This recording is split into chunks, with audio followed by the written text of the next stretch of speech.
Hello student. Syntax के अगले नियम के बारे में आज हम बात करेंगे। जो सब्जेक्ट वर्ब एग्रीमेंट हमारा टॉपिक चल रहा था उसके बारे में हम जो है आज बात करेंगे। तो हमने देख लिया था कि सिंगुलर वर्ब के साथ सिंगुलर सब्जेक्ट के साथ सिंगुलर वर्ब का प्रयोग होता है, प्लूरल सब्जेक्ट के साथ प्लूरल वर्ब का प्रयोग होता है, आई के साथ एम आता है और आई के साथ वॉज भी आता है। ठीक है।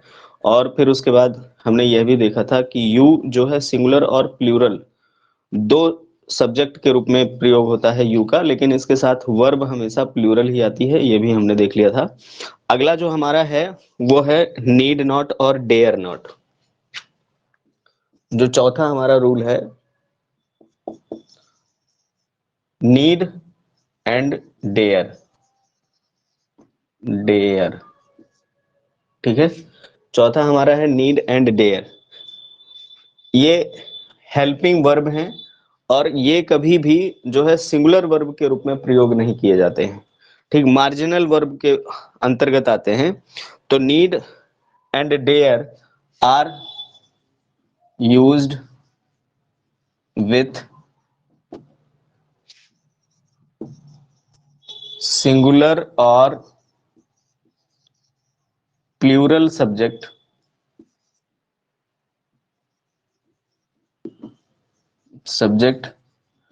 As plural verb. ठीक है।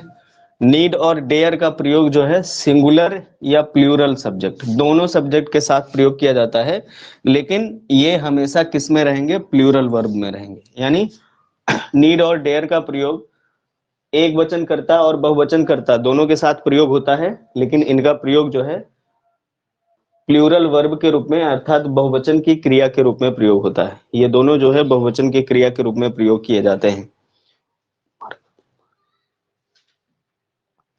दोनों बहुवचन के क्रिया के रूप में प्रयोग किए जाते हैं। Example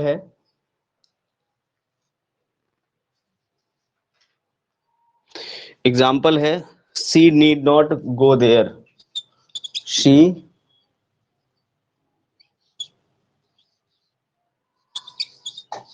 need not go there, उसे वहां जाने की आवश्यकता नहीं है। She need not go there. तो यहाँ पे नीड शब्द आया है। ऐसा नहीं कि जैसे हम अगर डू का प्रयोग करते हैं तो डज लिख देंगे, गो का प्रयोग करते हैं तो गोज गोज की तरह जो है इसका प्रयोग नहीं होता है। ये हमेशा प्लूरल वर्ब में ही प्रयोग होगा इसका, यानी प्लूरल वर्ब की तरह ही ये जो है प्रयोग में आएगी। तो सी नीड नॉट गो देयर ये सेंटेंस सही है, लेकिन अगर कहीं ऐसा लिखा हो सी नीड्स नॉट गो देयर तो ये सेंटेंस गलत हो जाएगा। यानी इस रूप में प्रयोग नहीं करना है इसको, नीड्स नॉट नहीं होगा। ठीक है, नीड नॉट होगा, इस तरह से प्रयोग किया जाएगा ये। तो नीड और डेयर का प्रयोग हमेशा प्लूरल वर्ब के रूप में होता है। जैसा कि हम लोग जान चुके हैं, समझ चुके हैं इसको पहले ही कि सारी क्रियाएं बहुवचन में होती हैं, उनको एक वचन बनाने के लिए यस या यस का प्रयोग करते हैं। जब उनको हम एक वचन बनाना चाहते हैं तभी यस या यस का प्रयोग होगा, अन्यथा नहीं होगा। ठीक है। तो ठीक उसी तरह से दूसरा एग्जांपल है he dare not oppose him. He dare not oppose him, उसके पास जो है उसका विरोध करने की क्षमता नहीं थी या साहस नहीं था। ठीक है, उसे उसके विरोध का साहस नहीं था। तो डेयर लिखा है। यहां भी आप देख सकते हैं कि ये सब्जेक्ट ये जो है यहाँ पे ही आया है तो सिंगुलर सब्जेक्ट है, लेकिन जो डेयर शब्द का प्रयोग हुआ है यह प्लूरल वर्ब के रूप में आया है। यहाँ भी नीड जो है प्लूरल वर्ब के रूप में है और शी क्या है? यह सिंगुलर सब्जेक्ट है। तो जब भी डेयर और नीड का प्रयोग होगा तो उस स्थान पर हमेशा जो है यह प्लूरल वर्ब के रूप में आएगा, ना कि सिंगुलर वर्ब के रूप में आएगा। ठीक है, सिंगुलर वर्ब का प्रयोग नहीं होगा, यानी सिंगुलर वर्ब के रूप में प्रयोग नहीं किया जाएगा, प्लूरल वर्ब के रूप में प्रयोग किया जाएगा। तो इस तरह से, और ये दोनों मार्जिनल वर्ब के रूप में आते हैं, कभी कभी इनका प्रयोग होता है, हमेशा नहीं होता है। ठीक है, चलिए आगे देखते हैं। ये तो हो गया जो हमारे सामने हेल्पिंग वर्ब्स आते हैं उनका प्रयोग हो गया, कि जो हेल्पिंग वर्ब है, मॉडल ऑक्सिलरी वर्ब है या मार्जिनल ऑक्सिलरी वर्ब है, बी फॉर्म से, उनका प्रयोग हो गया। ठीक, लेकिन अब हम और देखते हैं कि कुछ ऐसे भी नियम हैं जहां पर हम सब्जेक्ट वर्ब एग्रीमेंट को जो है, जो बहुत इंपॉर्टेंट हो जाता है एरर फाइंडिंग में, यानी जब हम जो है गलतियों को ढूंढते हैं एग्जाम में बैठते हैं, तो हमें जो है एरर फाइंडिंग्स पूछी जाती है हमसे, तो हम वहां पे देखेंगे, ठीक है, कि कैसे जो है एरर फाइंडिंग कराई जाती है हमसे।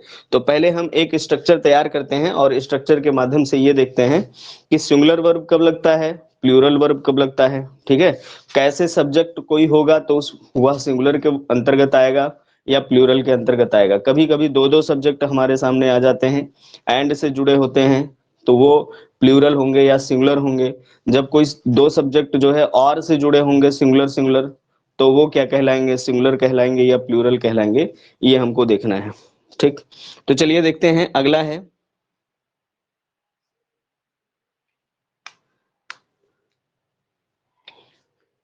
अगला जो हमारा है पांचवा,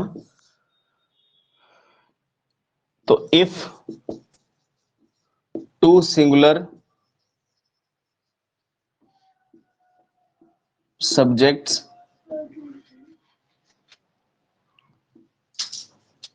used in a sentence and joined by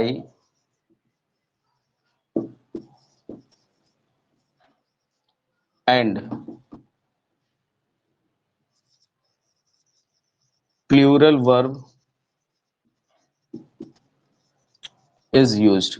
यानी जब दो सिंगुलर सब्जेक्ट एक वाक्य में एंड से जुड़े हों, जब दो सिंगुलर सब्जेक्ट एक वाक्य में एंड से जुड़े हों, तो वर्ब हमेशा प्लूरल होगी। तो वर्ब हमेशा क्या होगी, प्लूरल होगी। यानी अगर दो व्यक्ति एक साथ आ रहे हों या दो नाउन हो सब्जेक्ट के रूप में और एक साथ आ रहे हो, तो उनको लिखते समय हम उनके लिए प्लूरल वर्ब का प्रयोग करेंगे। जैसे एग्जाम्पल है,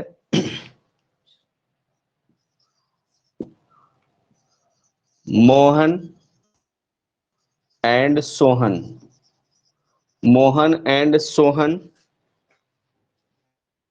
आर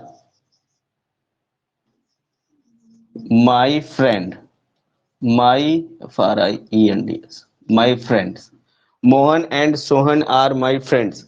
तो मोहन क्या है, यह सिंगुलर सब्जेक्ट है, सोहन क्या है, सिंगुलर सब्जेक्ट है, और बीच में क्या है, का है, और यह जोड़ने का काम कर रहा है, तो ये दोनों मिलाकर क्या हो गए, प्लूरल सब्जेक्ट। और जब इनके लिए सब्जेक्ट यूज होगा तो यहाँ पर प्लूरल वर्ब यूज होगा, मतलब यहाँ पर जो वर्ब आएगी वह प्लूरल वर्ब होगी, ये ध्यान रखना है।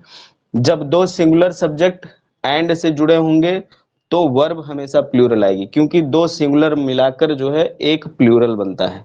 दो सिंगुलर अगर एक साथ आते हैं तो प्लूरल बनेगा, ठीक है। और जरूरी नहीं है केवल दो ही आए, कभी कभी तीन सब्जेक्ट भी आ सकते हैं सिंगुलर, और वो तीन भी रहेंगे तब भी वो प्लूरल जो है वर्ब के साथ आएंगे। ठीक, प्लूरल वर्ब के साथ आएंगे। दूसरा एग्जाम्पल भी देख लेते हैं, ए boy and A,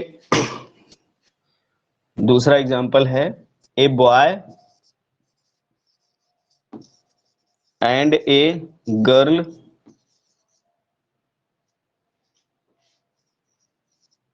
go to school